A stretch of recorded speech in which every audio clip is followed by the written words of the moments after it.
दीदी धधा कुड़के वो आगे जल के बहने धधा कुड़के वो उगे डोंगरी पहाड़ मा होगे जाता पहाड़ मा दोने जल के ना उगे डोंगरी पहाड़ मा होगे जाता पहाड़ मा दोने जल के ना।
जैसे दूध के धारा बाबा के शरीर में गंगा देवा दे पोहारा।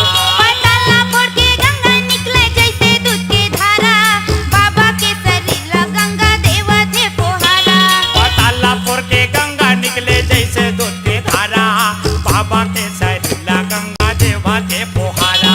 पताला फोड़ के गंगा निकले जैसे दूध के धारा बाबा के शरीर गंगा देवा दे पोहारा। आगे हर धक्कत रहा है जोरी जोरी के आंखें मूंदे बैठे बाबा हाथ जोड़े के। आगे हाथ धक्कत रहा है जोरी जोरी के आंखें मूंदे बैठे बाबा हाथ जोड़ी के। आगे हर धक्कत रहा है जोरी जोरी के आंखें मूंदे बैठे बाबा हाथ जोड़े के। आगे हाथ धक्कत रहा है जोरी जोरी के आंखें मूंदे बैठे बाबा हाथ जोड़ी के। आंखें मूंद के आंखें मूंद के आंखें मूंद के आंखें मूंद के हाथ जोड़ के हाथ जोड़ के बाबा हाथ जोड़ के हाथ जोड़ के। आगे जल के दीदी धधा कुड़ के वो आगे जल के बहने धधा कुड़ के वो उगे डूंगर पहाड़ माँ होगे छाता पहाड़ माँ दोने जल के ना उगे डूंगर पहाड़ माँ होगे छाता पहाड़ माँ दोने जल के ना।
बोले घासी दासला तार दे बाबा मोला, तार दे बाबा मोला साहेब तार दे बाबा मोला.